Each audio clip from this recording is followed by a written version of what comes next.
Dear Diary, I don't know what day it is.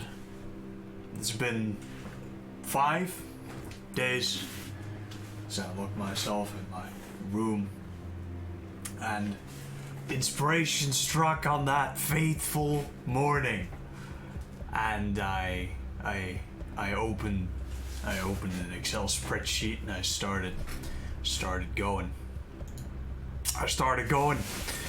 And I knew I had something. I knew I had it. And I kept chasing the rabbit down the hole. Now I don't look so good, and I don't feel so good, but the work is close to getting done. We are about, I think, close enough to show the work. I have here with me the spreadsheet. It's going to tell you how the new Starfighter combat is going to work. I am going to tell you how the new Starfighter combat is going to work. And I tell you, it has been designed meticulously from the ground up. We're gonna get into it.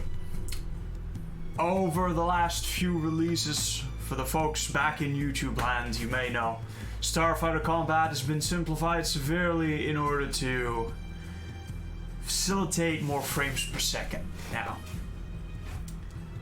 while it hurt me to rip the hearts out of our starfighters and sacrifice them on the pillars of the frames, I did, and people rejoiced, for it was a better time.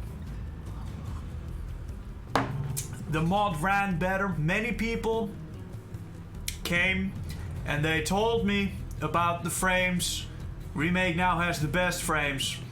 But all that bullshit aside, I have been busy. Let's begin, boys. Let's begin. We are going to start off with the Starfighter weapons.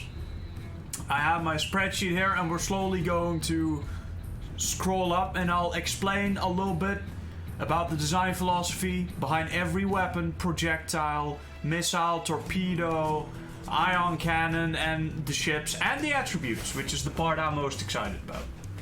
I'll tell you why.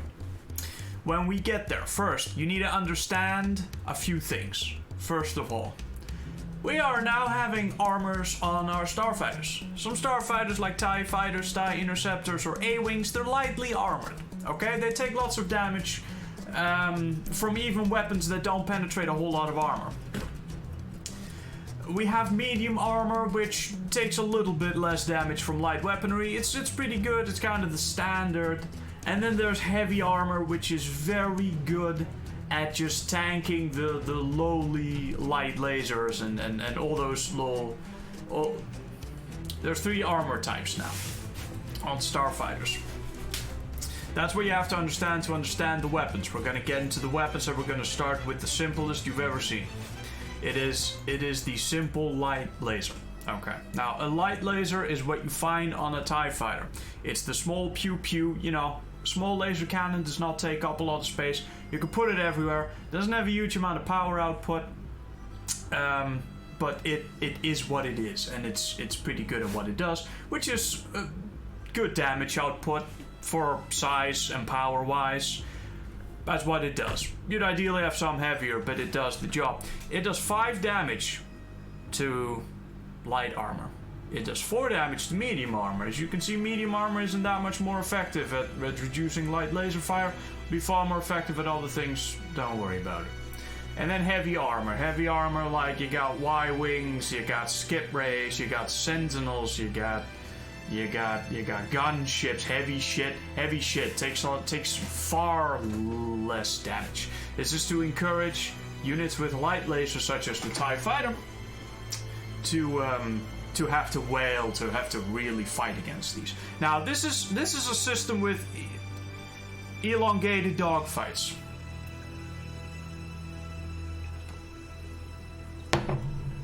elongated dogfights. It's okay if they last a little longer. Even the proton torpedoes don't one-shot TIE fighters. Well, almost, but it takes a little longer to get somewhere, okay? It does deal damage to health, it does deal damage to shields, there's no area damage, weapon damage type we can forget for now. All that's important is the damage numbers, the damage per second. The amount of light armor divided by heavy armor. It only does 40% damage versus heavy armor than it does versus light armor. Not that amazing. Not that amazing against heavy armor at all. 35 speed means it's pretty good. You know, lasers are very good at getting the damage to the target. Okay, it does it fast. It does it very accurately, for light lasers at least. Light lasers are fairly accurate, but get into the nitty-gritty of the rest of the lasers soon. The range is fairly low. Really, you're not going to be shooting these over large distances. We got light repeating lasers. This is the first part where shit gets interesting. Light repeating lasers are the same boring ass lasers as the regular light lasers, right? Except that they fire in bursts, which makes them far more effective when equipped on interceptors. Now, you will find light repeating lasers on the Naboo Starfighter, the N1. You'll find them on the A-Wing. You will find them on the wingtips of TIE interceptors. Now again, they don't do that much damage versus armor, but they are good at burst firing a lot of oomph against lightly armored targets. And medium targets too, obviously. Medium armor, as you can see, still deal decent amount of damage. Fire rate, combat mods. I expected none of this to work. After testing the speed combat mod on the starfighters and seeing that it does nothing on starfighters and squadrons, I designed this whole system with the failsafe that if none of the combat mods work, it's still an interesting system and it still works. But if they do work, then it is more interesting for it. Light repeating lasers kind of suppress the enemy, you know, they kind of shake the fighter craft around a little bit, and so the fire rate of the enemy that's hit with this burst of light laser fire, they get the fire rate reduced by 25% for 5 seconds. Other than that, it's still very, very low range. It doesn't deal a whole lot of damage versus armor, but it's fairly good against that. Now moving on to medium lasers. Medium lasers we're gonna find on your X-Wing, right? They got big laser cannons. They need to be a little bit more oomph. And projectile-wise, they do deal a lot more damage, as you can see. They start at 12 damage versus light armor, 10 versus medium, that's pretty good, and then 8 against heavy. You know, it does get reduced by about 33% compared light to heavy. But it still does the damage.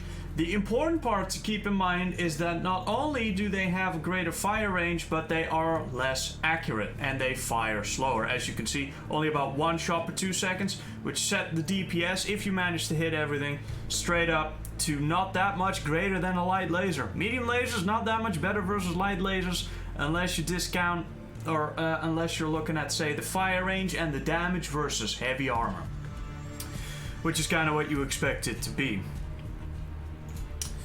Other than that, it's really not that exciting, so let's move quickly on to the medium repeating laser. Exact same shit, only instead of 5 shots per 5 seconds, like a 5-shot burst, and then it reloads after 5 seconds and can fire again. You get 4 lasers, and then there is a total reload of about 8 seconds. This is really, really good. This is a lot of damage output straight onto the target. Especially heavy armor is not gonna like this as much as the light laser fire. Light laser fire, like Y-wings, B-wings, skip race, this shit can tank light laser fire for days. Not medium lasers though. And the bursts are good for getting through shields, and I'll be getting to the different shield types in a second. We got different regenerations on craft like interceptors so that they regenerate shields faster. They got fewer points overall, but they're much more effective at taking sustained fire, which is where the burst weapons really shine. The repeating boys. Heavy lasers. Now this is where we really get into the oomph weaponry. Okay, if you have a look at the damage gentleman, We are starting these bad boys off at 24 damage against light armor. That's a lot of damage. And the damage drop off as it gets versus heavier armor is much less. I'm also not reading Twitch chat. I'm sorry. I'm sorry. I probably should. I'm not gonna. Don't do your space rework before ours. Sorry. This has just been me locking me in a room for 5 days. You can't beat a man on weed and alcohol in a dark room with nothing else to do and a lot of inspiration. But let's get to the exciting shit. Heavy lasers, as you can see, a lot less damage drop off. It does about 90%-ish damage versus heavy armor as light armor. Very good against that. Fires a lot fucking slower, as you can see. It makes it much harder to hit. Speed's the same, accuracy is less, so not going to be as effective against starfighters, unless they're very big. And as you can see here, the DPS is not actually that much greater than the medium. As you can see here, it's the overall damage per second. It's not always worth having heavy lasers on your shit because of the amount of size they take up. You can have far fewer heavy lasers than, say, mediums. So they do punch harder, like the Arc 170 still punches hard. Not as much as you might expect against nimble craft, especially. Repeating version of the heavy lasers. Boop and Sambara, what's up, man? Welcome. We're just gonna skip that whole thing. Heavy repeating turbo laser, you know the drill. Good against shield regeneration. Or good at taking down shields. Light turbo laser. Now this is where the Type Zaro comes in handy, which is now a valid choice of TIE Fighter. Because it does 100% damage against every armor type, and it also deals a lot of damage per shot. Now the overall DPS is fairly high because you got 1 shot per 3 seconds, much like the heavy laser, but unlike the heavy laser, it's faster, its range is greater, and its DPS overall is much higher. Which I apparently forgot to adjust. Okay, done. Now, let's have these straight for a second, okay? Laser weapons are common. Oh, by the way, get to the unit design in a second, then I'll get more about the Bizarro. Lasers are good at dealing the damage quickly. They get the damage to the target. They're fast. They're fairly accurate. The lighter the weapon overall, the faster it can fire and the more accurate it is. The higher caliber the weapon, the less likely it is to hit a nimble starfighter such as, say, an A-Wing. But if it does, it's gonna hit like a truck. But it is most effective against heavy armor. And in general, the heavier armored units are already slower and bigger than the counterparts. So heavy lasers are much better against those.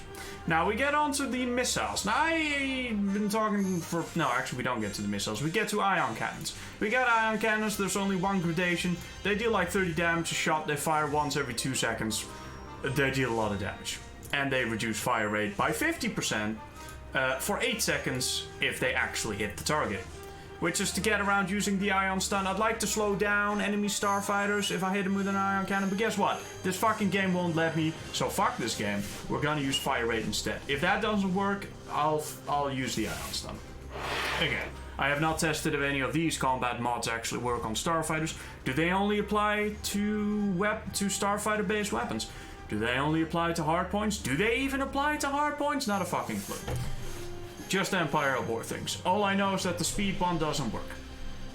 And again, this whole thing has been designed in mind with the combats mod not working, so that if they don't, it's still a competent system based on just the damage stats alone. Doesn't hit hull, of course, doesn't deal any damage, but does do a tremendous amount of damage versus actual shields. As you can see here, the DPS is off the charts, higher than even the turbo laser. So again, shields, great thing to have. Also starfighters. DPS VS, by the way, is again ships. Ships by default use the heavy armor stat. So you can see that light lasers, for example, are not going to blow off a Star Destroyer hardpoint anytime soon.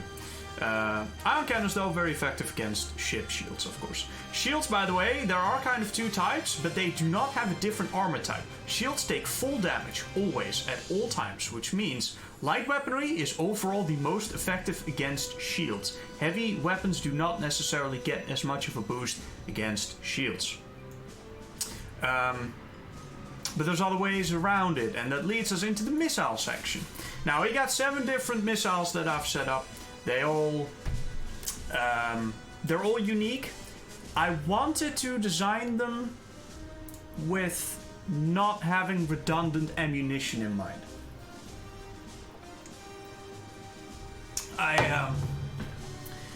Even the default missile, which is literally just called missile, it doesn't apply any combat mods. It's still a valued piece of ammunition. It's still working. It's not necessarily worse than any of the other types, just does a different thing. Okay? The regular missile is exactly what you expect it to be. It's pretty speedy. Its rate of turn is very, very high. It is a very good anti-starfighter weapon, as basically any of the other missiles are. Missiles are designed against starfighters. Okay, they can fire at ships now, but they are most effective against starfighters because they only deal 10 times damage versus ships. It's not that much when you get down to the damage stats. You can fire them at ships, they're still gonna deal the damage. Not as effective as torpedoes. Get to torpedoes in the second half of the missiles though. Now, the regular missile is just a regular missile. It does 25 damage versus light armor and shields. Missiles do not go through shields, guys. They don't go through starship shields. They don't go through starfighter shields. They just detonate on the shields. Keep that in mind. That's important. Missiles, good against starfighters, but they don't go through shields. 25 damage versus shields and light armor, 18 versus medium armor, only 10 versus heavy. Not as good versus heavy armor, but still pretty good. You get a straight on hit, and if you hit a heavily armored unit on the shields, full damage. That's good for taking down their shields. It does 40% damage, 40% of its max damage versus heavy armor. So again, against heavy, not that good, but is what you got them for. Discord missiles, aka buzz droids, deal barely any fucking damage, but they spawn buzz droids. And to simulate the damage done to the ships by the buzz droids, which aside from spawning the buzz droids, that's good, of course. We're reducing the hit starfighter health. This only applies to starfighter, by the way. The combat mod only applies to starfighter for all of this. When we get to all, I will tell you about it. This only all applies to starfighters for now. We reduce 25% health of the starfighter for 30 fucking seconds. 30, that's a lot of time. In which that time, the overall health of the starfighter gets decreased by that percentage, which means that if you manage to hit it a couple times in that time, you can kill it before that health comes back. After the duration, evidently, it just comes back. It gets added back onto the starfighter. So, it's good for taking out the starfighter in the appropriate amount of time. Very low damage missile that spawns buzz droids. I got like some notes down here. They're not important. You get your notes directly from me. So it barely does any damage, but it spawns buzz droids, which will do damage over time, of course. You will find Discord missiles on ships like the, well, basically only the CIS units. You have the Tri-Fighter, of course, and then there is the heavy missile platform. They're also equipped on the Underworld version of the skip raid, by the way. Which I find to be a nice thing. Concussion missiles. Everyone always calls missiles concussion missiles. Fuck them. I want concussion missiles to be their own thing. So now concussion missiles are their own thing. Kels Kirata, 42, thank you very much for that resubscription, man. Appreciate it.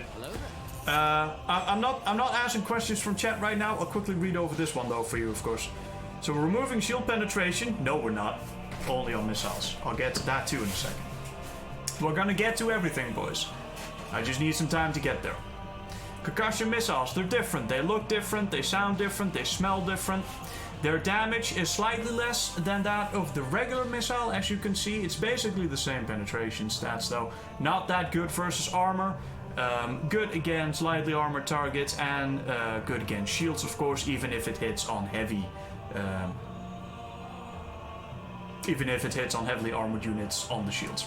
Still detonates for 20 damage. It reduces the fire range. This is a concussion missile. I thought, let's give these ships a concussion. Boom, shake them up a little bit.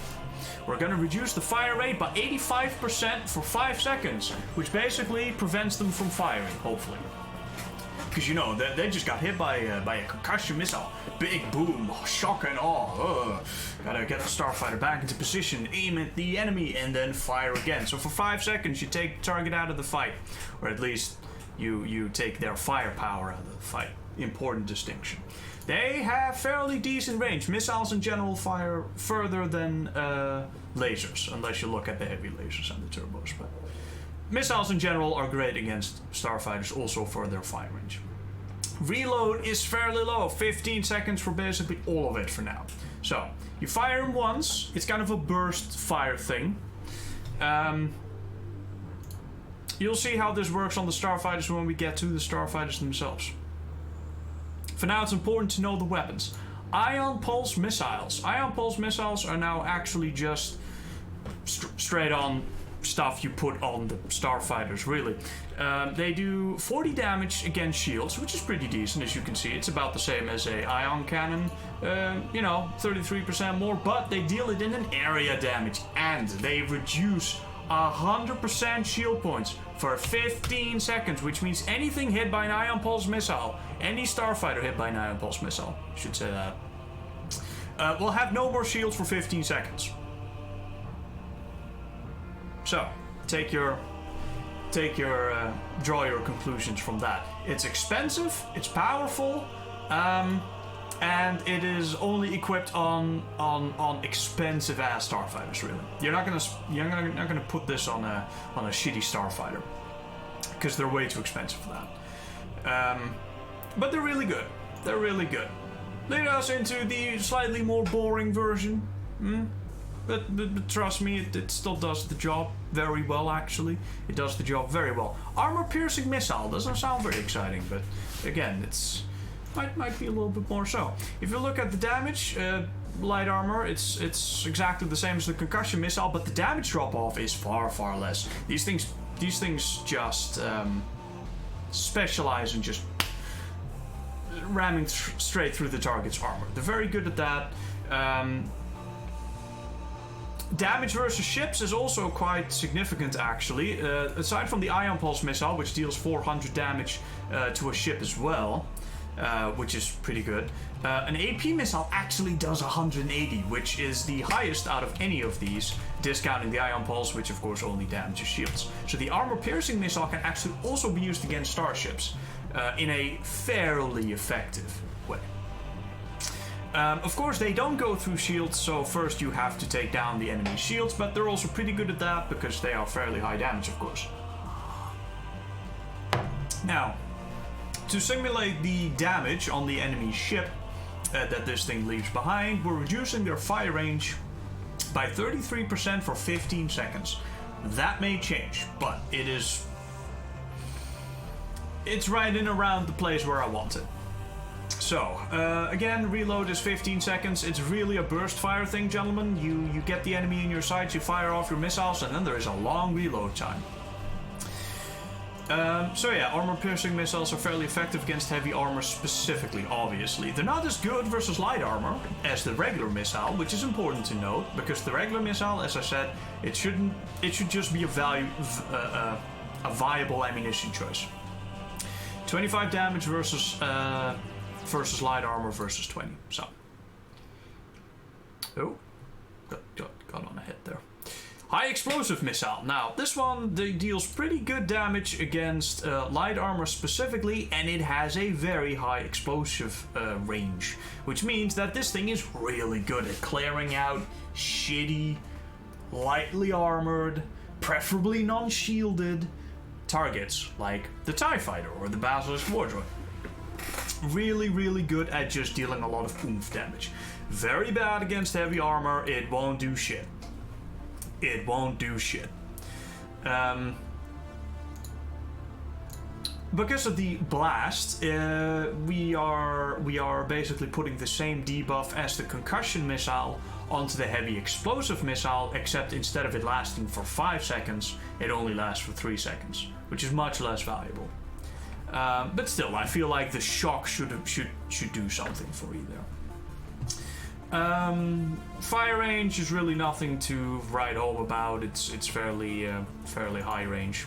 Ion Pulse, you will see here, is set to always fire first out of any missile, which means that you're always going to get the shields down before your secondary missile fires if your unit is equipped with multiple missile types. Sonic Missile, which concludes the missile section. The Sonic Missile is exactly what you currently have on the K-Wing. It does a fuck ton of damage. It deals very good damage also against armor. The armor penetration is second only to the armor piercing missile, as you can see here. It indeed still has that gigantic stun effect of the high explosive missile, but it's even stronger than the concussion missile. If you hit something with a sonic missile, or indeed a squadron with a sonic missile, you're really going to mess things up for them. Sonic missiles, incidentally, are only used like twice, I think. Because they are very, very expensive and very advanced. Think seismic charge on the Slave One. So yeah, you're gonna stun enemy units that are hit by the blast, and you're gonna deal a lot of damage to them. Incidentally, they don't deal extra damage versus ships. Sonic missiles are absolute dog shit against starships, as you can see here. The damage to ships is exceptionally low. In fact, it's pretty much the lowest out of any missile, not counting the Discord missile. So we got 7 different ammunition types for the missiles. Okay, we got the regular missile, which is the good old honest, deal the damage to the target, boom, that's it, completely viable. We got the Discord missile, pretty much no damage except the damage over time and a slight health reduction to simulate the damage that the buzz droids are doing. Concussion missiles, they specialize in dogfighting, or in fighter versus fighter combat. You'll see interceptors armed with these.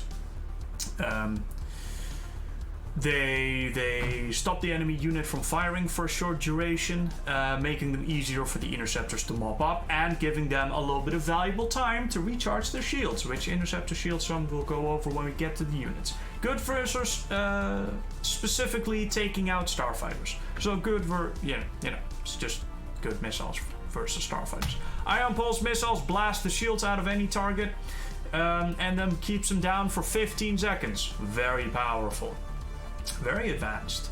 Armor piercing missile is your regular armor penetration missile. It's less damage than the regular missile against shields and light armor, but against heavy armor it deals much better damage. Also against starships, this is the missile you want to have against your ships. If you look at the damage versus ships, you only basically have the armor piercing missile and the regular missile, and to a lesser extent the concussion, that you can use against ships. Okay. High explosive, it's high explosive. Good against lightly armored units, bad against non-lightly armored units. Fairly decent at blowing the shields off of a lot of starfighters at the same time. Not nearly as good as the Ion Pulse, of course. Sonic missiles, extremely powerful.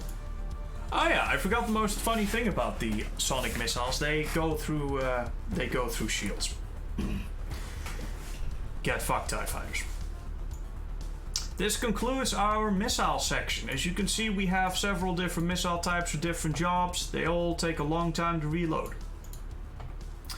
Range is greater than that of lasers to kind of generalize it. There's going to be a lot of generalization in this video. I spent a lot of time going over these damage values and how it works with the ship health. So a lot of generalization. Torpedoes, gentlemen. Torpedoes don't deal 1,000% damage to shields. Sorry, they deal 1,500% damage to shields.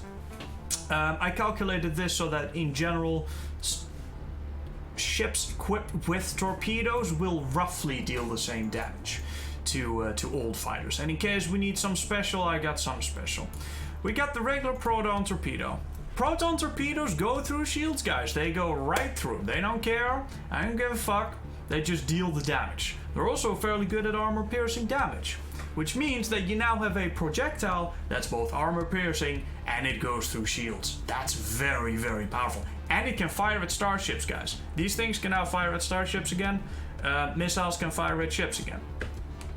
So what you get in the Proton Torpedo is a very, very powerful package. It deals 20 damage to light armor and shields, 18 to medium, 16 to heavy. It goes right through shields. Versus ships, it deals 240 damage. It reduces the amount of health on the target by 25% for 15 seconds because proton torpedoes burn the enemy's armor off. Melts like wax. So how do we prevent Y-Wings from blowing up TIE Defenders with these? Well, we make them rough, fairly slow, and we make them rotate like a Sleepy Hut. It's simple. They're very inagile. If proton torpedoes have to turn around, they maybe get, like, considering the max flight distance, they get maybe one more shot at the target. Maybe, if they can turn around in time and the target's not too fast. So, in general, these are pretty bad against ships, though if you have a very big target, name a Gozanti, name a Tartan, name a Skipray to a lesser extent, you might hit it. You might hit it. You might hit it. If you do hit it, great job. They're not the be-all end-all of combat, though. I specifically set up the value so that they don't even one-shot TIE fighters, okay? Now, 2 shots, okay, but not 1 shot. That's bad. We got an advanced proton torpedo. Much fancier, far more effective. Look at these beautiful, beautiful damage stats. Look at that. Look at it. It's not 80% damage versus heavy armor. It's 92 of the base. And base is even higher. 26 base damage versus shields. Why am I keep saying shields? It doesn't deal with damage to shields. To light armor, 25 versus medium, 24 versus heavy. That deals a lot of damage. Now, when we say, oh, and it also reduces the amount of HP on the target, not by 25%, but by 33%. That really burns like a motherfucker. Its speed is slightly higher. Its agility changes from 2 to 3. Now, you may not think that's very impressive, but when you combine it with a max fire distance or max flight distance of 4,000, that basically means that it's going to get a chance to come around, and it might even get a second. Advanced proton torpedoes actually stand a decent chance at hitting starfighters. Now, they're not going to be as effective as missiles still, or as consistent as missiles. They're still going to be... They're going to have a chance, okay? They're gonna have a chance to even hit nimble craft, and that's important. That's very important. It also means that they deal 50% more damage than the regular proton torpedo, which is better against starships as well, of course. Looking at the damage right here, 360 versus ships, so that's gonna be a big oomph. Yeah, more effective against starfighters. They actually stand a chance. Higher damage on average, higher armor piercing damage, greater armor burn. That's basically it for the advanced proton torpedoes. Then we get to the good old ion torpedo. Now we know these, we love these. This is what bombers use to disable capital ships. Now this bad boy has the ion stun on it. I might lock the ion torpedo and the following torpedo to only fire at starships specifically, since you do not want to be wasting your torpedoes or your ion torpedoes on a starfighter. That'd be dumb. They deal 50 damage to starfighter shields, whereas an ion cannon shot from a starfighter only deals 30. So they're better at that, but more importantly, they deal an unholy amount of damage versus capital ship shields, or basically any starship shields. We got 750 damage, a lot of damage. Such terrible damage. They reduce the amount of shield points on any target they hit by 33% for 15 seconds, which means that your Star Destroyers are gonna be far less shielded. And of course, on top of that, even if they do manage to somehow regenerate the shields out of all that damage, it's still gonna be less for 15 seconds. So you're gonna get that. And then you're gonna get the ion stun, which slows the ship, and it's gonna lower the... what do you call it? Lower the fire rate of the enemy ship. Pretty good against that. We obviously don't make him do a damage versus hull, because it's an ion torpedo. It's gonna fuck up your shields, it's gonna fuck up your electronics, it's gonna do it in a big way, and that's what they do. Fire range is fairly low though, so you kind of gotta get in there, right? Tian Gam, welcome back, man. 5 months in a row, thank you. We're gonna power through this because there's a lot to talk about, and if there's gonna be any decently length YouTube video, we gotta get going, boys. We got the plasma torpedo, and that so far concludes the weapon section. So, we're almost through. Plasma torpedoes. They don't stun enemy ships at all, but they do an unholy amount of damage versus, well, shields. They deal a 125 damage versus starfighter shields, which takes down basically anything up to a gunship shields. They're just very good against that. They deal 1875 damage against ships. That's a lot. At that point, you can just start taking down actual capital ship shields just by these. And of course, they also reduce the target shield points by 25% for 15 seconds. Now, I don't think these individually stack if you add them on top of each other. It should be that the strongest one takes priority. Plasma torpedoes are pretty expensive. They're very, very, very good against ships. Also, if you accidentally hit a starfighter with them, gonna deal a lot of damage there too. Now, so far that concludes our weapons, okay? That concludes our weapons. We got unique missiles for several different jobs. We got torpedoes, a lot of lasers, which they're all pretty much viable, but some are better at some things than others. Then we're going to get to my favorite section, which is the attributes. We're going to get to the ships in a second. There I'm going to explain to you how I set up every single ship so far, what they're going to do, anything other special things, and then we're going to get to the visuals. Because you didn't think I'd come all this fucking way without having any of the visuals done. Boy oh boy. No, I got all the starfighter models exported again.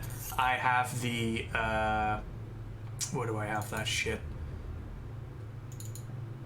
I have set up new models for all the projectiles. I got different sizes, I got different particles, I got different glows and shit.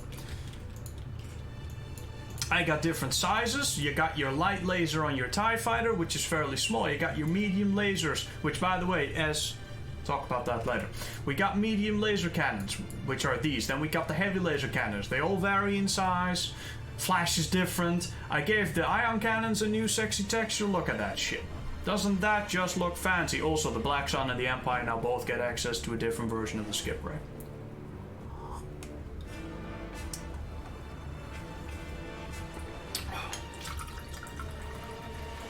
Oh, and the Star Viper. You should see the Star Viper. Oh, it's a beauty. I did good work there. First Star Viper, then the rest. Where's that? Where's that bad boy? Star Viper. Ooh, this one's good. Star Viper now has a 4-point engine glow. I made it green. Figured that'd be nice. These boys now they can rotate basically in a very large angle, so this thing can basically fire its sideways weapons. Sideways, not fully behind itself, but almost. They don't rotate, no turrets, but you know, I still set it up so that it could rotate, you know, very far sideways. It has a deploy animation, which makes it a very small fucking target, as you can see. Not a big target at all. Oh, actually, that didn't rotate correctly. I'm gonna have to re-export that. Shit. So, Star Viper. Anyway, back to the attributes. You had your regularly scheduled break. I hope you enjoyed it, because we're moving right back along. Attributes are somewhat I like to call the system that they brought in for Total War Warhammer 2, which is that you get these little orbs on your units in the unit description when you hover over them, and they all stand for something. It takes a long time to figure out what the fuck does what, but when you get familiar with it, it's actually really quite interesting. Now, the attributes we have do not always correspond to stats. They actually correspond to A lot of them just correspond to text to describe to you what the unit does and how you should be using it. So if you want to know how to use a unit, read the attributes.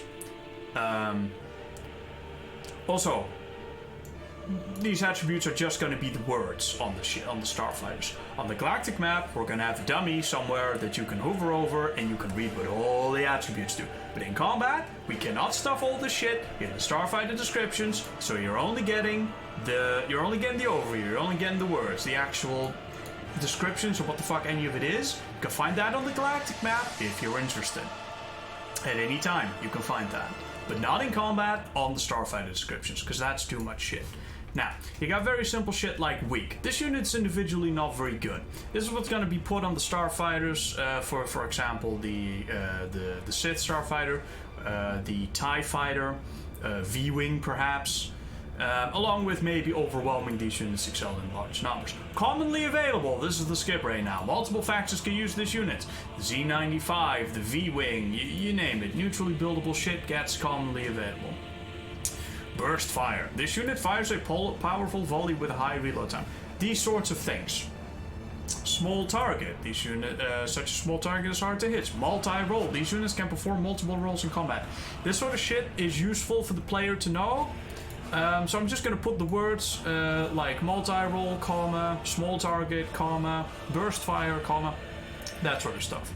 So that people can in like one instance know, what does this thing do? Light armor wrecking crew. This unit can devastate lightly armored units in the dozens. Interceptor shielding we'll get to in a second. Then we got the actual stat ones.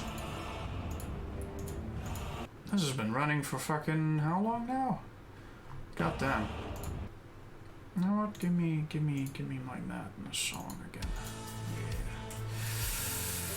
Things like slow, solar sails, powerful engines. I thought it might be nice to attach some kind of stats to these things. So you're gonna have like, well, if it's powerful engines, you're gonna have plus 0.5 speed, right? Or I'd say this unit is a terrible dogfighter. Flying buffets in a dogfight. These are used on, say, the Y-wing and the B-wing. And so they get minus like 0.4 agility, right? And you don't know what that does in combat because again, when you hover over the description, it's not going to say this. But when you're in the galactic map and you figure, so what does any of this shit really do? We'll have like a dummy unit somewhere that you can hover over, and then you can read in the description what all this shit does. We even have some pretty bad ones like brittle steel, minus 20% hull armor. That's pretty bad. Shoddy construction. I like red. This unit is faster than others of its kind. That one's pretty good. Mostly this is just a flavor thing that we're going to add to the descriptions. It's not necessarily going to really... I'm not balancing the stats with like this in mind, right? I figure it just might be nice to justify the unit stats after the fact in-game with some of this, so that the player kind of knows the thinking process. Oh, there's one really interesting one, by the way. It is this one. Advanced armor. It grants the heavy armor stat to a starfighter. Okay? That's really important. We're gonna get to that in a second. This unit has very effective armor, and it does. Now, in a second I'm gonna show you the starfighters, and looks a bit overwhelming. We're gonna talk through each and every unit and what its role is in combat. Okay? So don't get scared. Don't get scared. I got you. I got all of them. Don't worry. And we're gonna limit ourselves to just the weapons, the health, and the shields, because, well, the rest isn't done yet.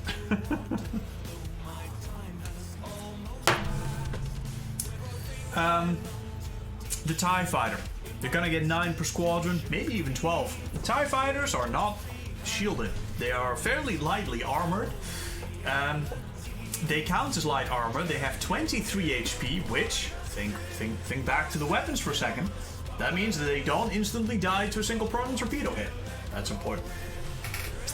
They are armed with 2 light lasers, and really that's it. They're not that great, guys. They're numerous, they're cheap, but they're not that great. They can chase enemy units that are fairly slow and inagile, like think Y-wings, think B-wings, skip rays, that sort of shit. It can chase them and it can stay behind them really well, and then it can just pew pew pew away with these light lasers. And if it's a fairly light target, it's even going to do pretty decent damage. But the idea behind the TIE Fighter is agility rules all, and it is in high numbers. TIE Interceptor. You know, it's slightly more armor maybe, which we're not translating to a medium armor stat, by the way, because that's reserved for other units.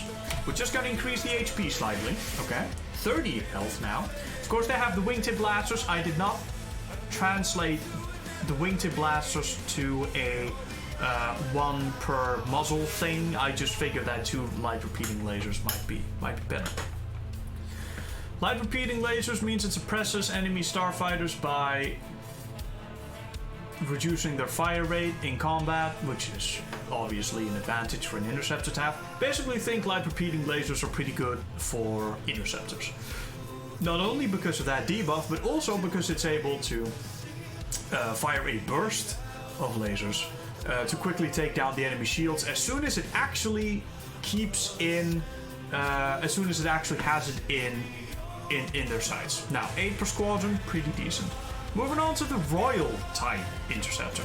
Now, the Royal TIE Interceptor is quite nice because not only does it have a shield, 25 shield points, it has the Interceptor shielding, which means they regenerate faster than normal shielding, less shield points overall, but more shield regeneration. And an all-important armor-piercing missile, which for a TIE Interceptor to have is incredibly strong. Not only do you have the against light armor focus, light lasers, and light repeating lasers, but you also get an armor-piercing missile, which, if we look back to the armor-piercing missile stats for a second, means that it's gonna deal a fuck ton of damage against heavy armor suddenly, whereas the TIE Interceptor never used to be able to do that. It now has a powerful anti-armor focused weapon. So the Royal TIE Interceptors are very fucking strong. You know what, maybe I'll just have... No, if I keep this up then people are gonna wander and they're not gonna listen to the explanations. Which is important, because I know how I set this up. And I'm giving that information straight to you.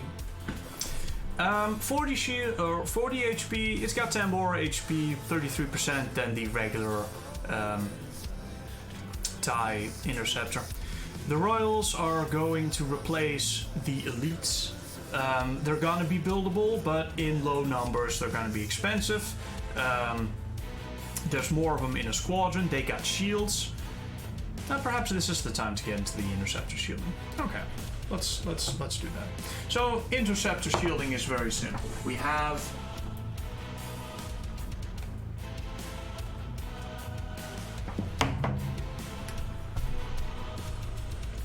I've been doing this for too long. Interceptor shielding differs from regular shielding by being far faster to regenerate, but having far fewer points overall.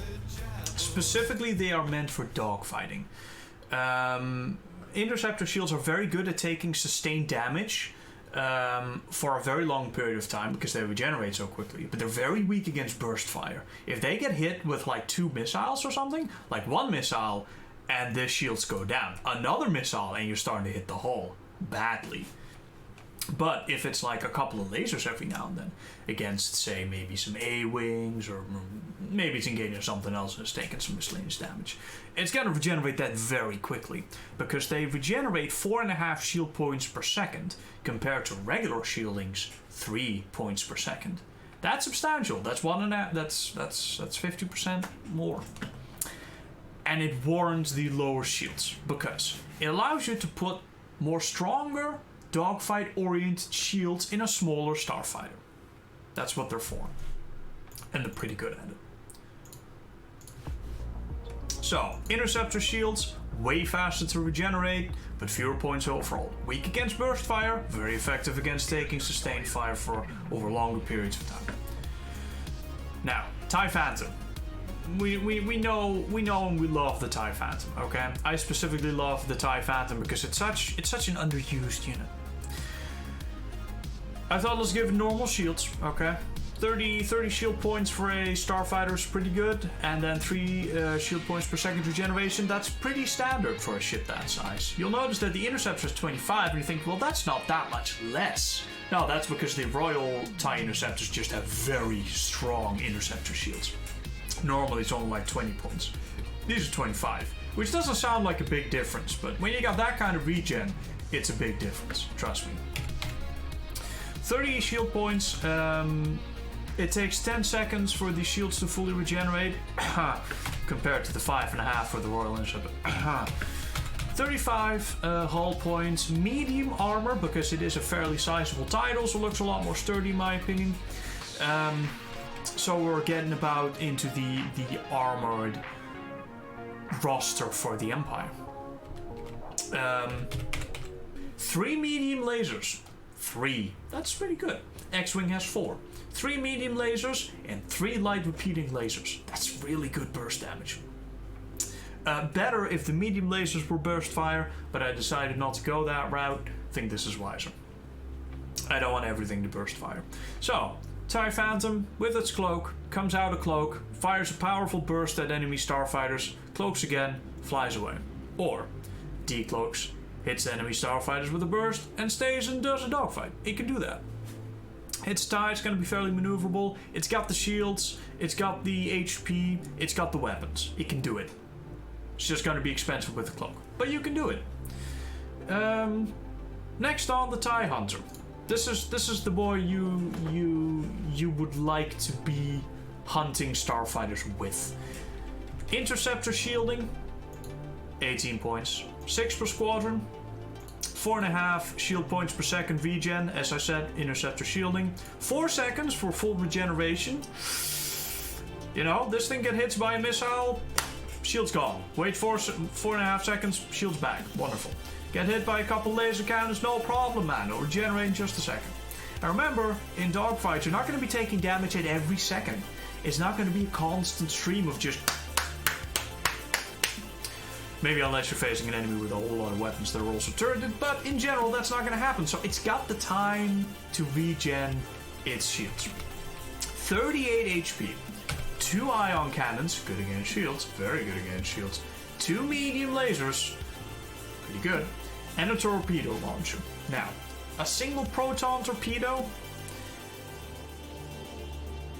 if it hits a heavy target, that's nice. But it's likely not going to hit interceptors. At some point or another, maybe we will switch this with an advanced torpedo. But for now, we're sticking to this. Until I see what it does in a dogfight.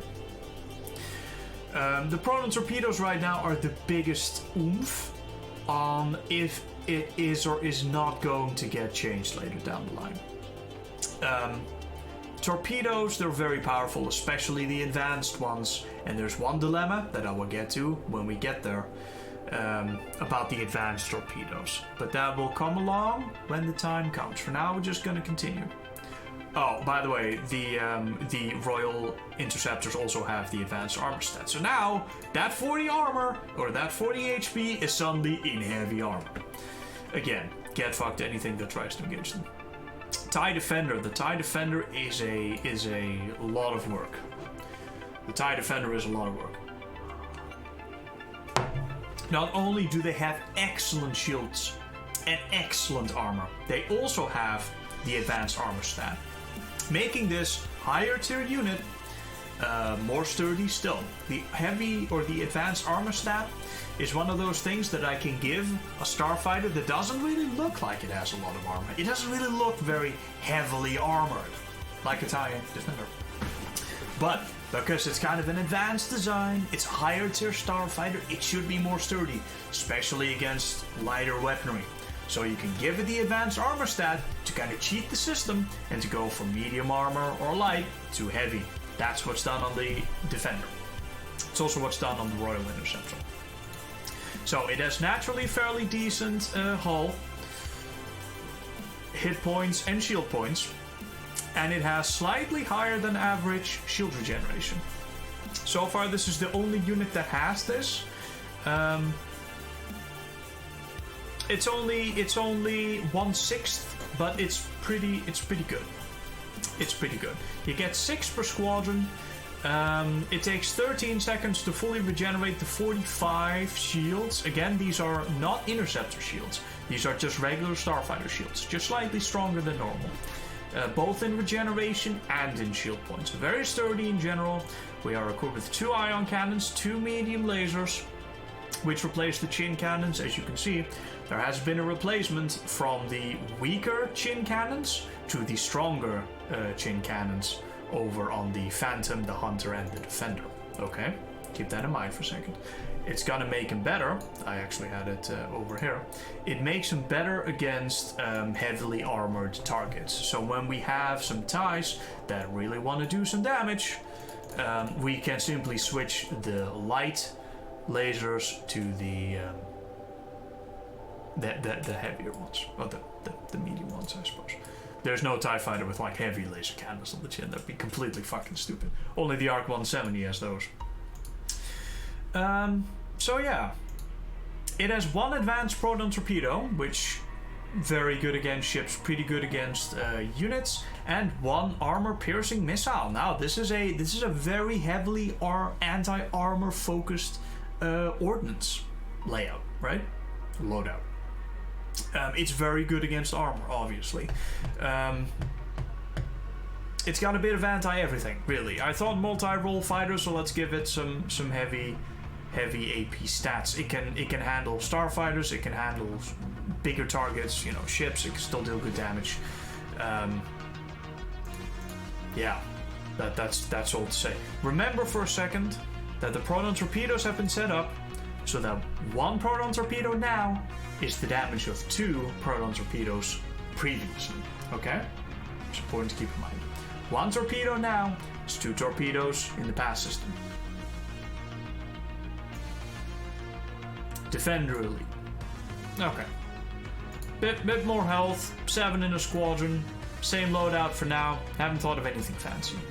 Just elite versions. The TIE Bizarro. Now this is an interesting one, because the TIE Bizarro has always kind of just been kind of trash and it's kind of been a joke, but now it's actually a decent choice in Starfighter. Because now,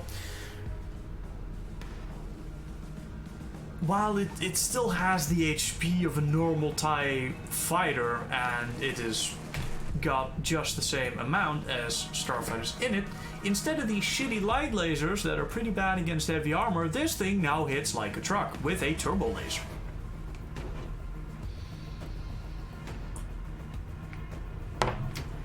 Think TIE fighter, but with a severely armor-piercing heavy weapon. Which actually makes it pretty useful. I mean, it might still not have shields and it might still die easily to heavy or high explosive missiles and shit. But it can now actually deal some pretty decent damage in a decent time. It's actually, yeah, I'm not gonna make it buildable, I don't think, but they're actually pretty good alternatives now. They're no longer a joke. TIE Bomber. We know the TIE Bomber. Simple ship. We love it. 6 per squadron, medium armor, 38 health, which makes it more than the Phantom. Pretty much the same as the Hunter. Medium armor again. It's got 2 chin lasers, light lasers, 2 proton torpedoes, and 1 missile. General purpose missile. Against armor, against light armor, doesn't really matter. The missile will like it no matter what. 2 proton torpedoes fired at ships and starfighters, so if you can manage to hit stuff with them, good job.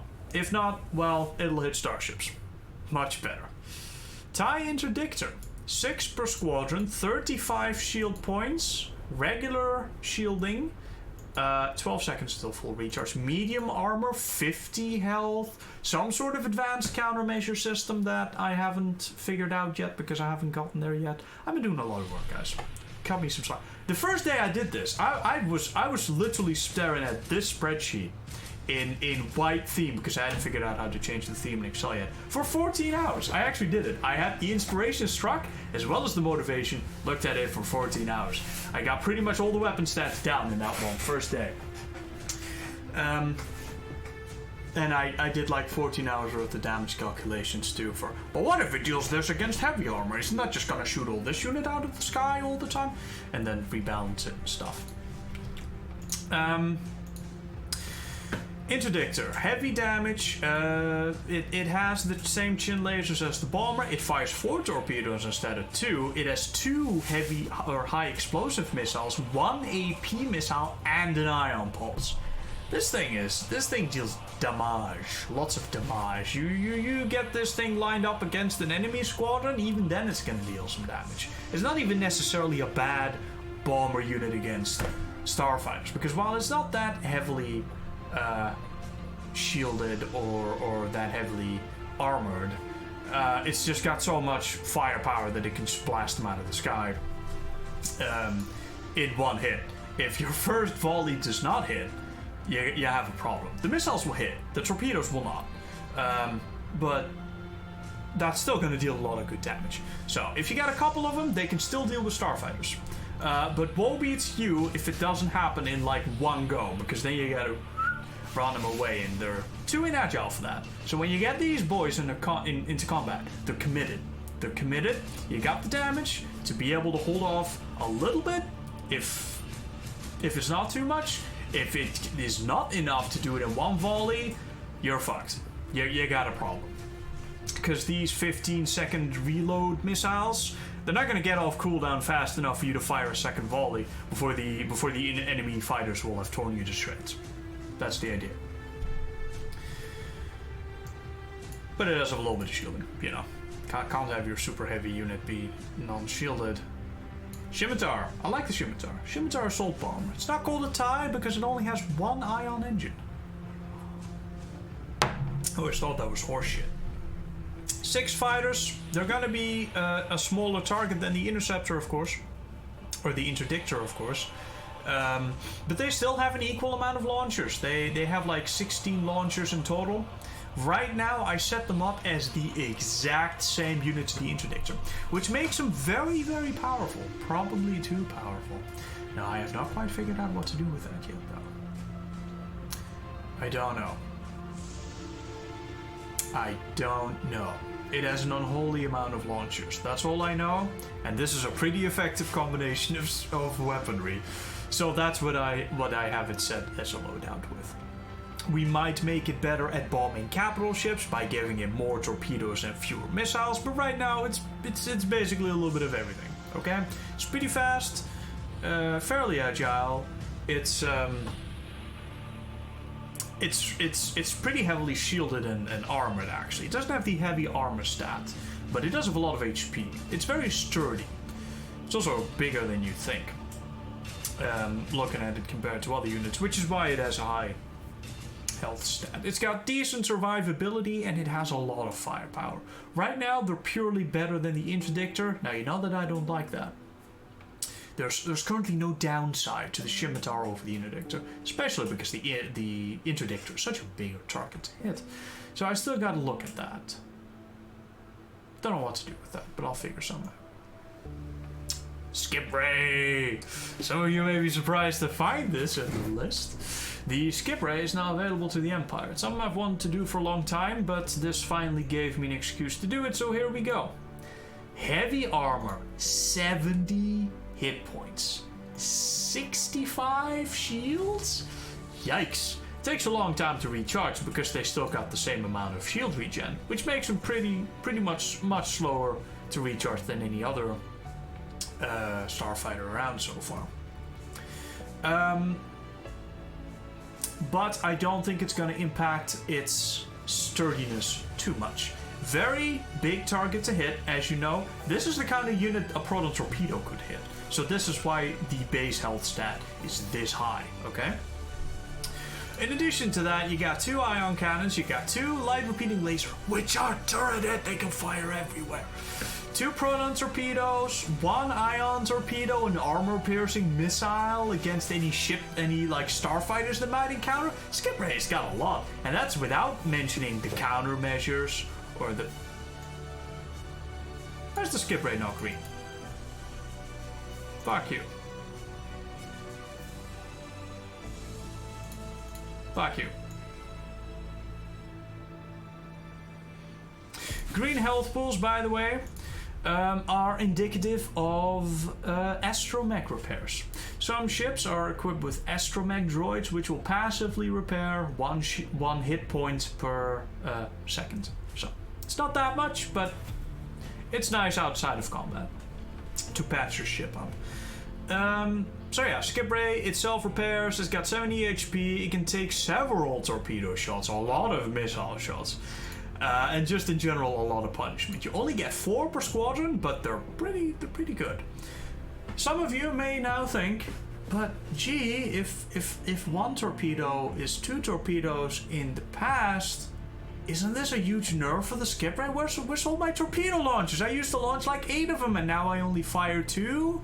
Translating to 4? That is... What is this shit? Gentlemen, the skip ray has seen a switch from the role of ultra heavy bomber to more of a general purpose gunship. A smaller general purpose gunship. It's still sturdy. It's still gonna tank the damage like a boss. It's still gonna have the countermeasures, don't worry. It's just a different focus, okay? You will now notice the ion torpedoes and the ion pulse missiles, they fire automatically. You no longer have to target them, and you will have multiple of them per ship. Oh, man.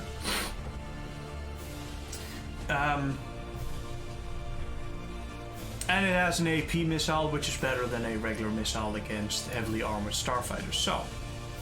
And the light laser cannon turret. Important because now it can fire everywhere. It can keep defending the ship.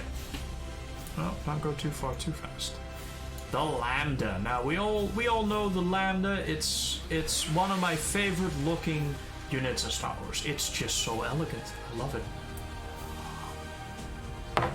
In the mod, the combat shuttles are going to be slightly reworked to having 2 Sentinels and 1 Lambda per squadron into having 2 Sentinels and 1 Lambda per squadron. Reason of which I'll go into later. The Lambda is known as having heavy armor for a shuttle of its size. It's only 20 meters long. It's got heavy armor and it's got pretty powerful shielding. It is very inagile, but it apparently has a tremendous amount of forward-facing firepower, which means that if it gets you in its sights, it can blow you to shreds. And its weaponry reflects that. It has 4 medium lasers. That's the same as the X-Wing. It has 4 light repeating lasers. Those are kind of turreted, but not really. They can move kind of up and down. Wider fire angle than usual. You know, why don't I boot up the show model of the Lambda? I know I exported one. Like, again, this all sounds nice as an ideas thing. It's like, yeah, those are nice ideas. I'm glad you put so much thought into it. But does any of it actually work?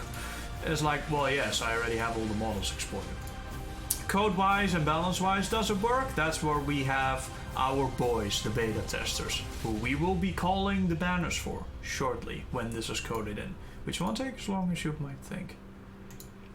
I had a show model of the... Did I remove it? Did I put it into projectiles? Lambda show. Should be the one.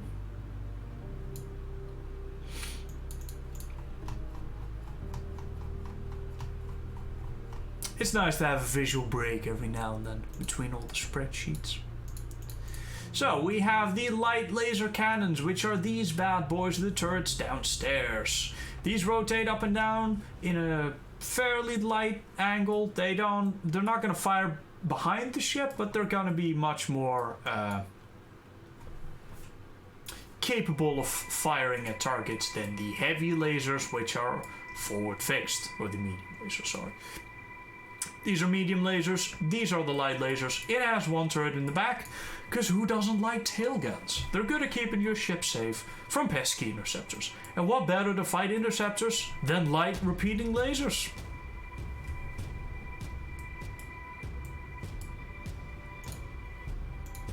So as a tail gun, we have a single light repeating laser cannon.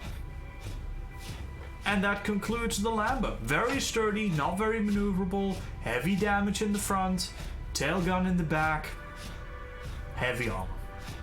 120 shield points with self-repair, and 150 shield points. Why 150 while everything else has been so meager? It's because the Lambda is a much bigger unit. And with strong shielding, I did anticipate this thing would be a bit sturdier than regular. Plus, if it only has 3 units per squadron, it's gonna require the enemy to really have to pound on it for a while before it actually becomes, well, dead. Sentinel, same design philosophy.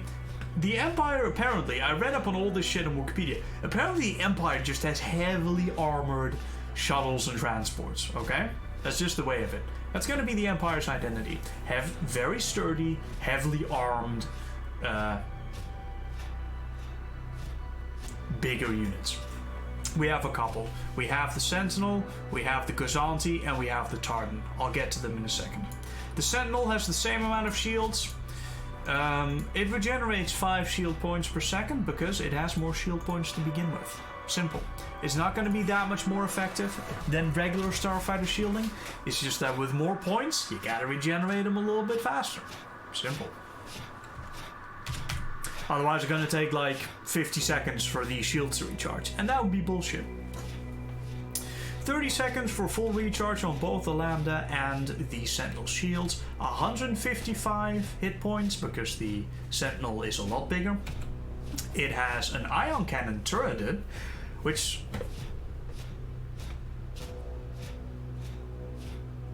I did not want to incorporate this in the overhaul back in the day. Or back in the day when I made the Sentinel before this overhaul.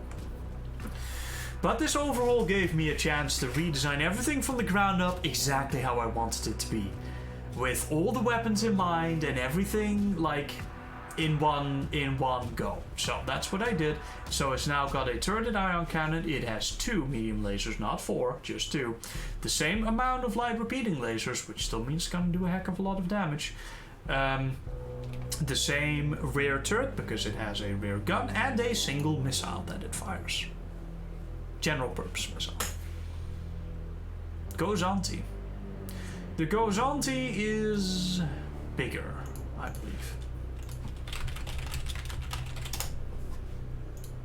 40 meters? 42 meters.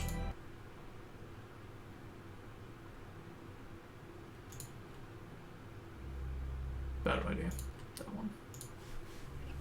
The Gozanti is about 40 meters in length. It too is described as being an extremely sturdy and heavily armored transport with less transport capacity. It has 175 shields. Still 5 seconds to... well, that's not correct. That's not correct at all. Is that 35? No. It is 35. Do it. Quick maths. Heavy armor, 180 hit points. It has self-repair. It's got 4 turreted heavy lasers and a single proton torpedo launcher. Now that proton torpedo launcher is gonna be... You think that's nice on a gunship. It's actually gonna be fairly disappointing. It's gonna be pretty decent against like corvettes and frigates and maybe even bigger ships if you use it as a support ship. Against starfighters though, this is not gonna keep the ship safe that well. It's also not going to, in general, it's not gonna be able to defend itself as well versus starfighters because the heavy laser cannons, remember, they don't fire as quickly and they are less accurate. Meaning if you have a bunch of noble snub fighters running around this Gozanti, is not going to be able to really kill them that well unless they get a lucky hit somewhere. Okay. They're going to have to really get a lucky hit. Now the heavy cannons can turn every which way, so that's advantageous. But don't let that fool you. This thing is much better equipped to deal with corvette-sized ships or gunship-sized ships. Not necessarily snub fighters, and especially not interceptors with like armor-piercing missiles, like the TIE Defender, for example. The Tartan. Now, the Tartan has been in the mod for a while now. It has seen a change of size. We had it set up as a unit that spawned 4 Tartans per squadron. They weren't that sturdy. But they were pretty good at anti-starfighting. Now, in the new system, they're a little bit changed, as they are bigger than, say, the Gozanti, Sentinel, Lambda, all that stuff. I decided to give them a little bit of a new role. Instead of 3 units per squadron, which the Sentinel and the Lambda are a mixed squadron, remember, they have 3 units in total, 1 Lambda, 2 Sentinel. Gozanti have 3 units, the Tartan only has 2. It's bigger, it's sturdier, it has higher shield regeneration because this much sturdier. And it is more heavily armed, but it has an armament which is very focused on screening lighter starfighters. Fighters with medium armor are no problem. Remember, if we look back at our medium lasers for a second, or at our light lasers, they don't deal that much less damage versus medium armor than regular medium lasers, as you can see. It's only 25% more for the medium lasers.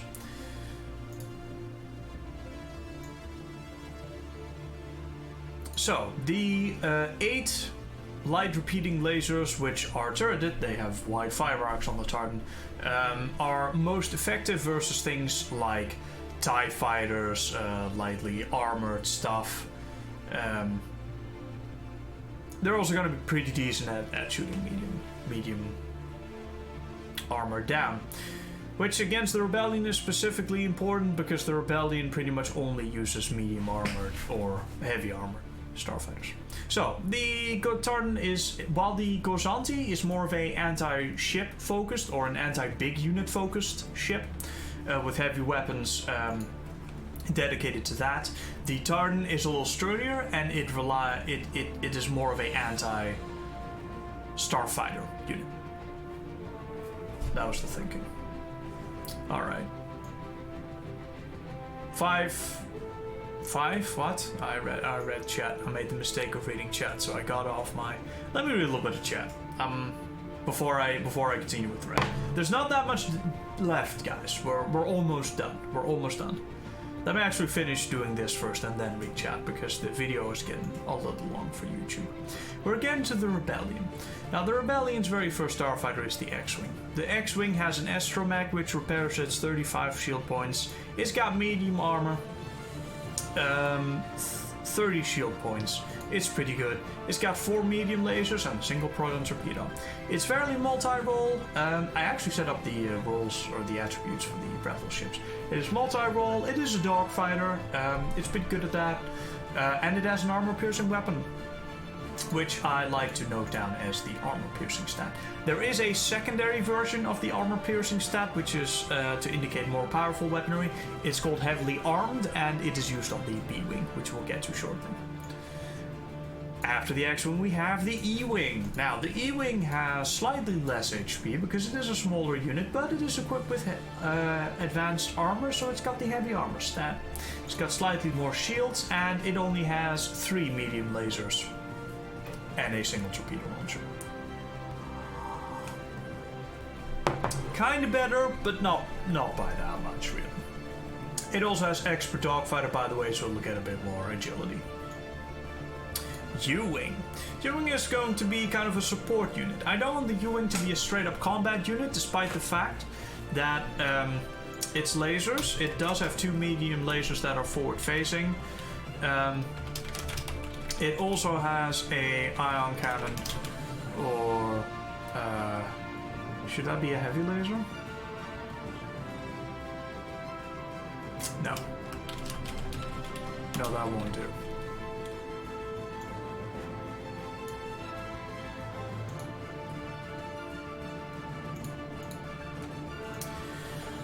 It has 1 sideways firing weapon, which is either an ion cannon or a laser cannon. There's going to be 4 U-Wings in a squadron, exactly the same as now, and exactly the same as now. 2 of them are going to have the ion cannons, and 2 of them are going to have the laser cannons. In a dogfight, these can fire sideways, which makes them pretty useful, actually. Even if this thing itself can't line up a shot, its sideways firing weapon still will. I am planning to increase the fire arcs so that they are more... so that they're better at that, and they will fire more quickly. Gentleman Brooks, 11 months, 1 year is coming closer indeed. Welcome back, man. Thank you for the resub. And well, welcome back to the War Council. I'm gonna quickly finish this stuff, and then I will write everybody on the board later down the line. But first, we have to finish this for YouTube and for myself, because I've been doing this for a few days now, and I feel like the madness is flowing free, as is the alcohol and the drugs. But you know, if it makes a good system, then fuck it. Nice. A-Wing, boys. It's fast, it's small, it's annoying, and it's agile. It's not very heavily armored, though. It's got 30 hit points, 20 shield points with interceptor shielding, of course, remember? It's got stronger interceptor shielding than the Hunter, 2 points. Doesn't sound substantial, but with that kind of regen, it is. The A-Wing can actually straight up stop a concussion missile from hitting the hull. That's significant. Because then if it doesn't get hit by any more projectiles 4.5 seconds later, it'll just be...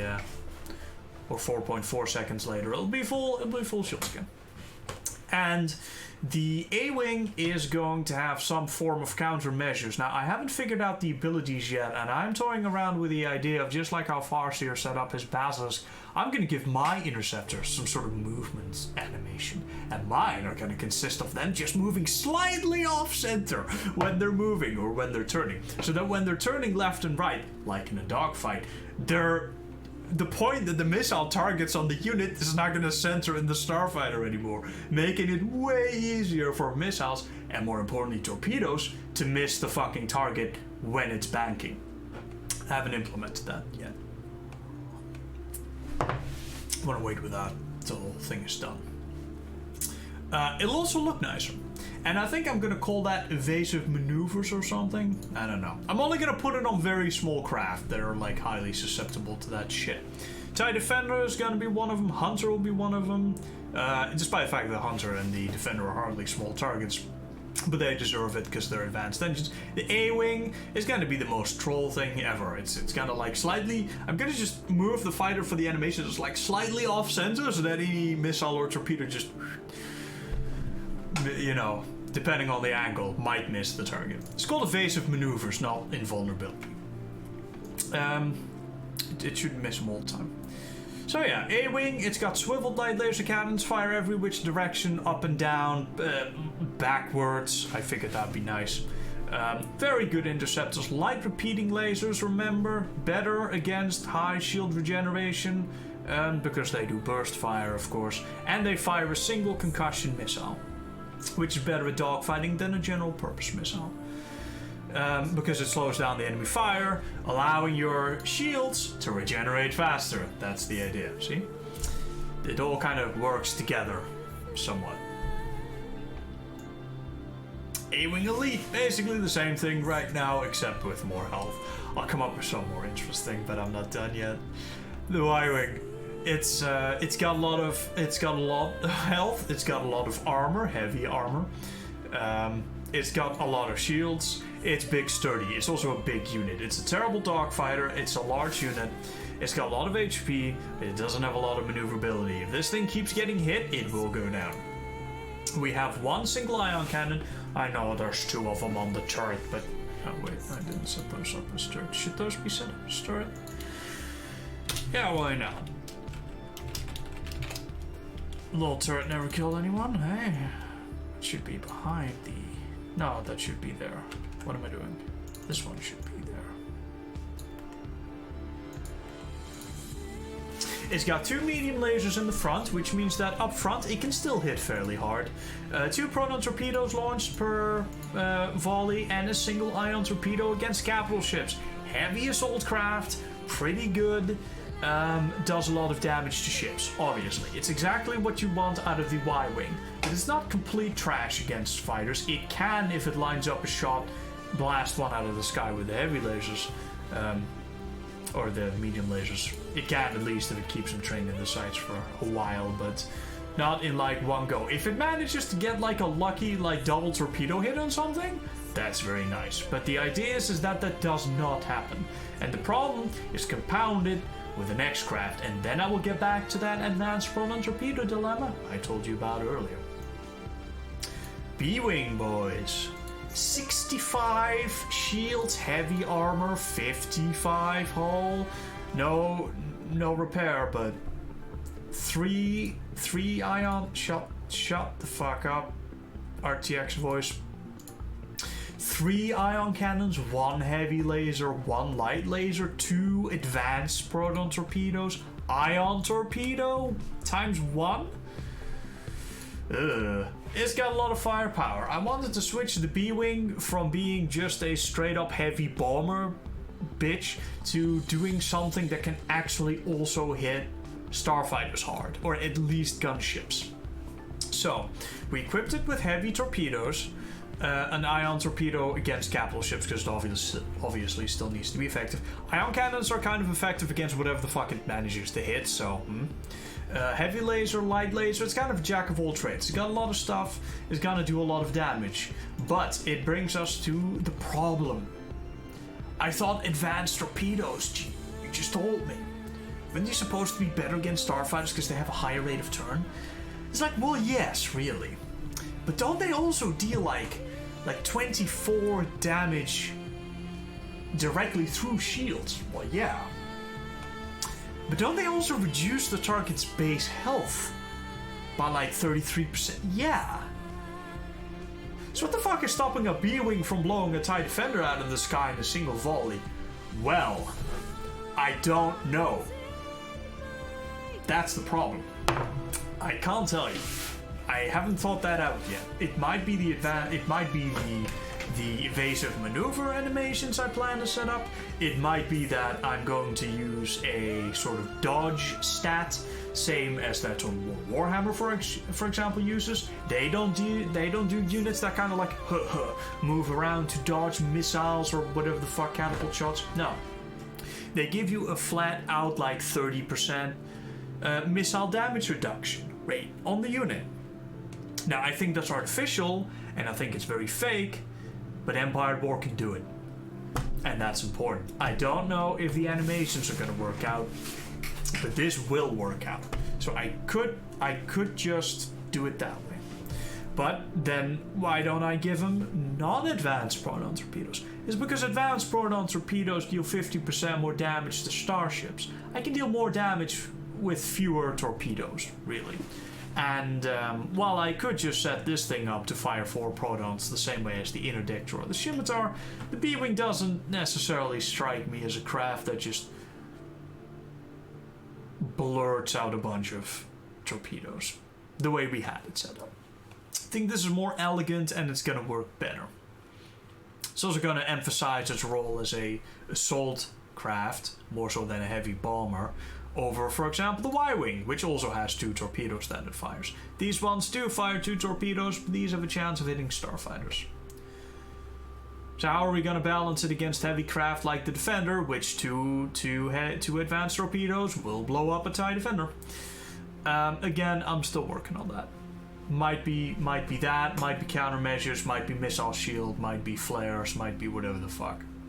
I saw the Awakening of the Rebellion guys had a smoke screen on one of their gunships. I think it was a gunship. That was cool. I do something like a smoke screen sometime. Not now though. B-Wing Elite, same thing as right now, except that it's also equipped with a plasma torpedo, which, remember, deal an unholy amount of damage versus starships. X4. The X4 is one of the new gunships for the Rebellion, much like the Gozanti is for the Empire. It looks something like this. It's got 3 of these laser cannons. They're all turreted, which I felt like made this a great opportunity to use some sort of gunship that doesn't need to align a shot necessarily, but it just kind of fires wherever. So I equipped it with 6 medium lasers. Now, these are not turreted. These are just kind of... what am I saying? They are turreted, but they're not necessarily repeating. So, They just deal good damage over time. You gotta keep them in there for a while to really do the damage. Now this is one of the weaker gunships. As you can see by comparing it, for example, to Gozanti, which also has 3 per squadron. The X4 has both weaker shields and weaker hull. It does have repair, but it doesn't have as many hit points. Why? Well, I mean, the Imperial ones are described as being heavily armed and armored. And the Underworld one is made by Mandel Motors, which means obviously the X4 has to be the weakest HP-wise of the bunch. Someone has to be bottom of the barrel, and sadly it's the X4. Oh, I almost forgot. Can't forget that boy now, can we? Gentleman the K-Wing. It's still alive. 2 per squadron, 400 shields, 8 shield points per second regen, 50 seconds until full regeneration, 235 hit points. Less than the Tartan, but with its speed, I don't think it's going to be a problem. 2 turbo lasers, 2 repeating medium lasers, which are also turreted, by the way.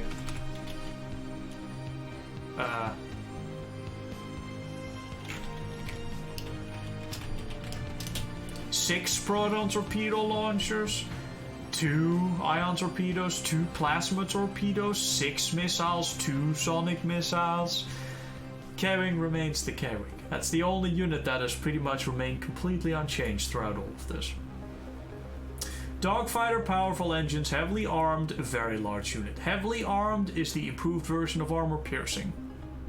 It says, this unit carries a tremendous amount of armor piercing firepower. You know what? I'm just gonna leave this up. Fuck it. Underworld, V-Wing, lightly shielded, lightly armored, basically a slightly stronger TIE Defender, 2 light repeating lasers, interceptor shielding, actually pretty decent, will beat the snot out of regular TIE fighters in a dogfight. Z95, to differentiate it from the V-Wing, it does not have interceptor shields, it instead has just more shield points, more akin to the X-Wing than the V-Wing really. 30 hit points compared to the X-Wing's 30. 32 hit points compared to the X-Wing's 35. Z95 doesn't have a astromech. I actually forgot.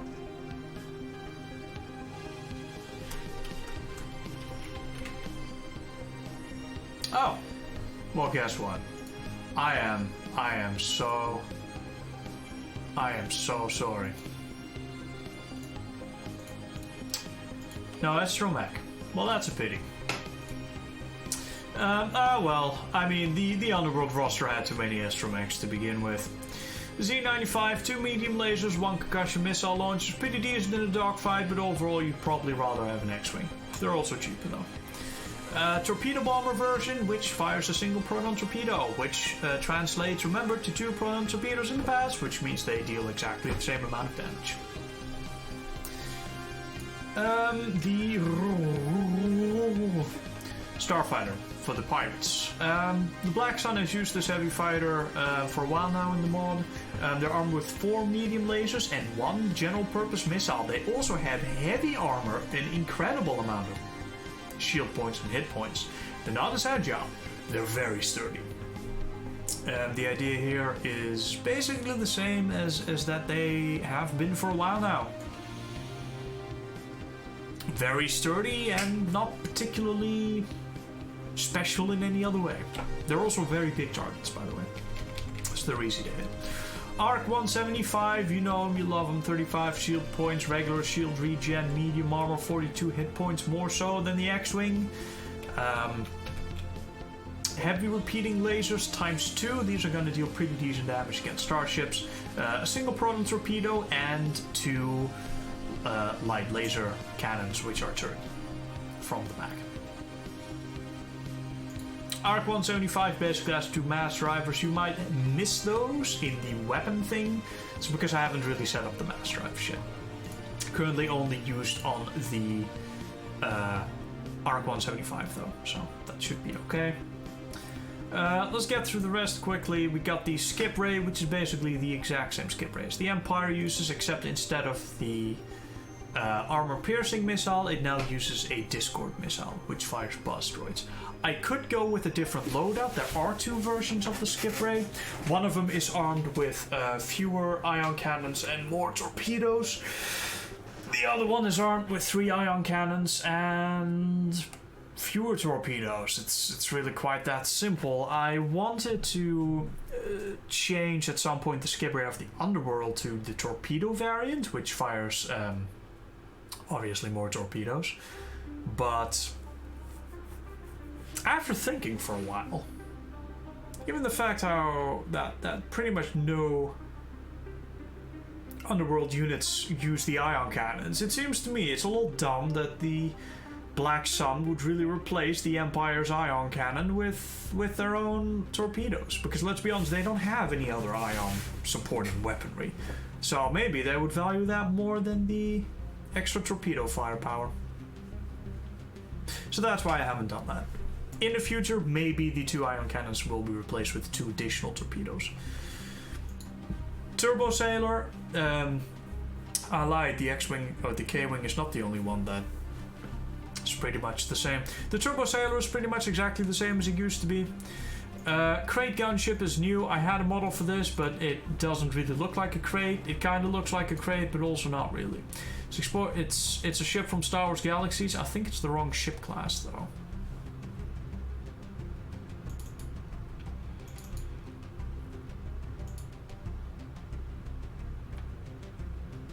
No, that's not the one. This is the one.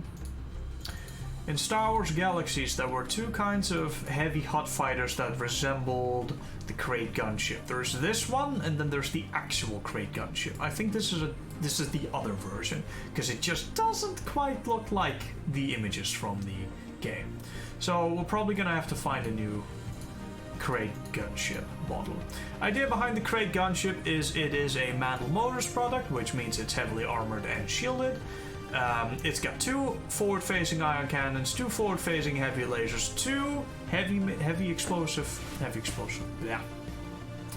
2 high explosive. This is all a lot easier when you don't have to talk and can you just think about it, which is why I did all this off-stream.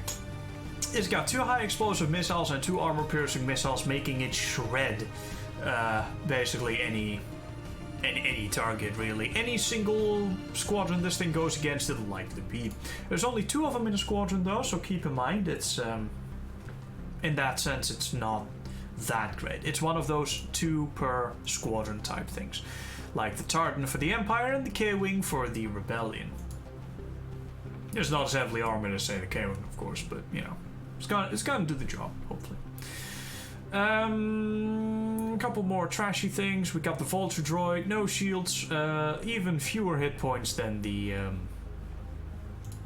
TIE fighter. I believe this one too will not get blown up by a single torpedo. 2 light laser cannons, very simple, 12 per squadron. Tri-droids, 8 per squadron, 3 Discord missiles, 1 medium laser cannon. A little bit more useful than the Vulture droid in most situations. Heavy missile platform, only 4 per squadron, 90 shield points. That should be good. 75 hit points, 1 medium turreted laser cannon, 2 light, just fucking read the thing. 4 general purpose missiles and 4 Discord missiles. Pretty good against units, starfighter units, and pretty decent against ships. Basilisk War Droid. We're adding it back. I'm finally out of port. That took 5 days. There are 2 heavy high explosive missiles. There's 7 of them per squadron, so there's going to be a lot of fucking missiles, okay? What I need you to understand about the Basilisk is that it's got no shields. It's got medium armor, 32 hit points, which is not too much to write home about. Remember, compare that to a TIE Interceptor, it's not that much more, except for the medium armor maybe. It's got 3 light lasers and 2 high explosive missiles per. This is the light armor wrecking crew. This is the only reason that this attribute exists. This unit can devastate lightly armored units in the dozens. The idea behind the Basilisk is that you can keep feeding it these light craft like V-Wings, TIE Fighters, Interceptors, Vulture. You can just keep feeding it these and it'll just keep killing. Just chow, chow, chow, and they're all going down. Not that useful against heavy armor, though. Star Viper. No, not set up shields for this one yet? No, I think that's why I left it yesterday. 42 hit points, which is a lot. Remember, that is... It's a pretty big unit. It's more akin to the U-Wing than, say, the X-Wing. Comparable to the Empire would be, perhaps, the Scimitar. It's a pretty big target, remember? It can lock the S-foils to make a smaller target, but still. It'll have decent shields. It's got heavy armor, which I think is important. The heavy armor means that the Star Viper is now properly a higher tier starfighter. It makes it less vulnerable to all these shitty like interceptor craft, and it makes its durability pretty powerful. It's got 4 medium lasers which swivel sideways, so it has great fire arcs, a single proton torpedo. Really good unit. 6 per squadron. Star Viper is definitely gonna be like top tier. My talk, that's the Japan Interceptor.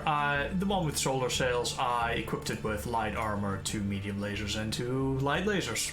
That's it. That's all you need to know about it. The N1 doesn't have any hit points yet. Neither does any of this shit. The N1 is equipped with 2 light repeating lasers and a single proton torpedo launcher. The bomber variant with 2 torpedoes. Also, there's going to be a difference that the bomber version is going to have stronger shields and less regeneration. I'm feeling my voice go. I've actually been feeling a little sick as of late. That may have to do with the fact that I haven't been outside and like...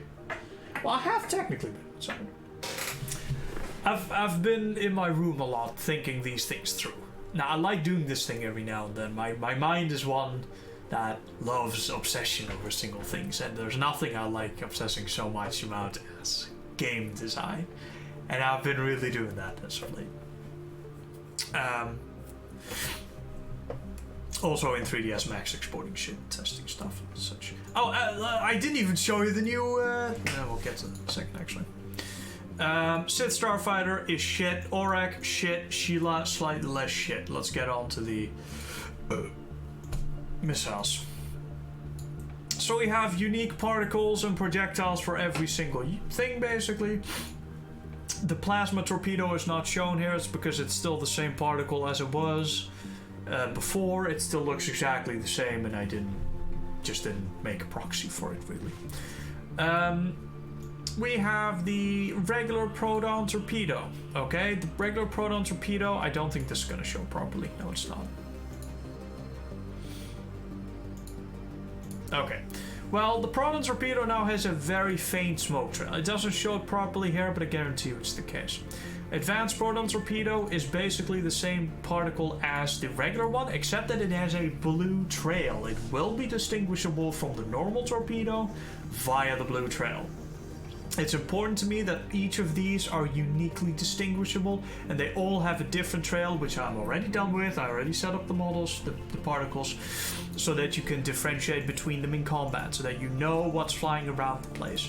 Having it be recognizable is very important to me. The ion torpedo is basically the same thing, but with a very, very white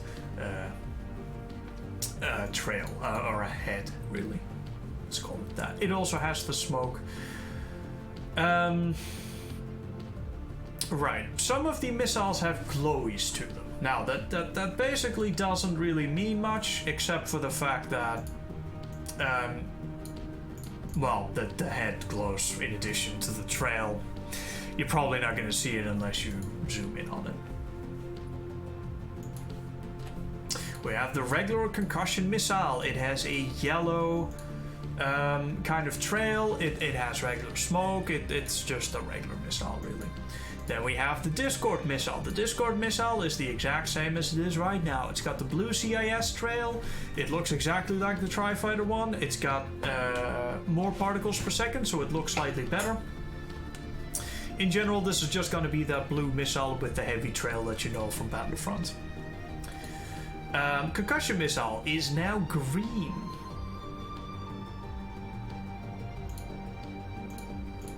That's it really. You got smoke and you get a green trail in addition to a green point.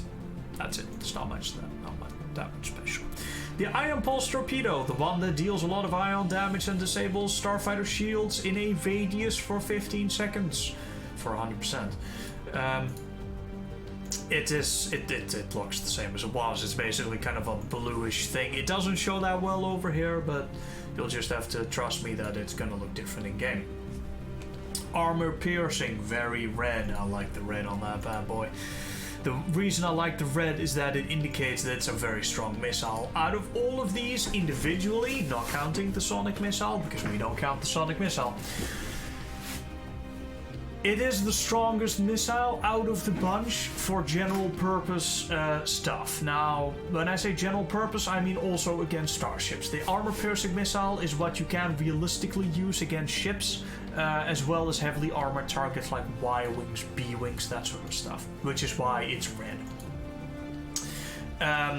Ironically, the high explosive missile is red with a yellow tip, and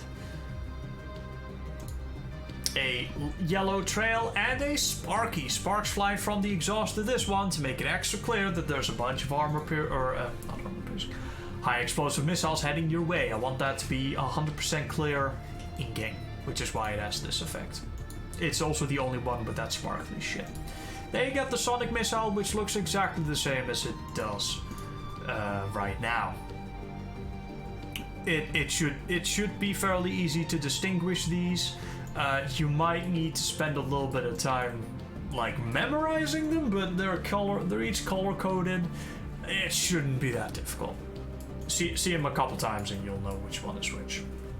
The reason they have unique trails, I need some water. The reason they have unique trails is because I found it important for the player to be able to distinguish these things and know what's going on in an instant. You don't have to look at any descriptions, you just look at what's on the screen and you know immediately what's what. That's the idea. That's the idea behind the color codes and shit. Why is the concussion missile green? You might ask. Because I saw this image with the green tip and I thought that looked pretty neat. So the concussion missile is green. So we have new projectiles. They're already exported. The Starfighter models are singles again. They're all exported, already done. We got all the projectiles ready to go. All that is left to do from this point forward, maybe Imperial, thank you for the follow. All that is left to do from this point forward is to, I'm sorry, I'm a little slow. I didn't realize this would take me so much energy to just do the fucking thing. Didn't cost me that much energy to do the work. Guess that's different from presenting it. I don't know. I'm a little tired right now. I haven't slept much. All that's left to do now is to code to finish the remaining statistics on the spreadsheet. You will notice that there are still some things missing. There's a few stats missing over here, and there's things like speed, rate of turn. This looks like a lot, but it's not as much as it looks like.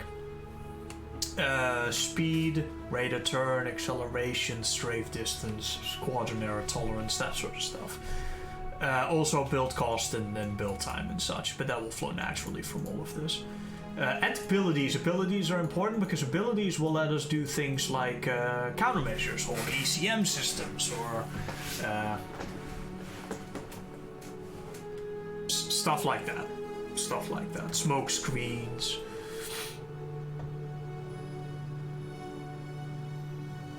So yeah, that's it, guys. That's it. Now I'm going to read chat. after taking a quick toilet break, and then I would love to have your thoughts on this. As I said, I already did a bunch of the work. The missile trails and such are also already done. And yeah, what do you think? We got 3 different armor types. We got more different starfighters now. They serve different roles. We have ammunition that has different purposes. They're not necessarily worse, but in any, you know, than each other. They're just different goals. The only things that go through shields right now are the torpedoes, the proton and the advanced torpedo, and the sonic missile. And I have calculated all these DPS versus starfighters and DPS versus ships and that sort of thing meticulously, so that like a proton torpedo doesn't one-shot a like TIE defender or something. Anyhow, I'm gonna take a quick toilet break, and then I'm gonna be back in a second. So I'll be right back in a second, and then I would love to hear all your thoughts on it. I'm also gonna get some water, because I need some.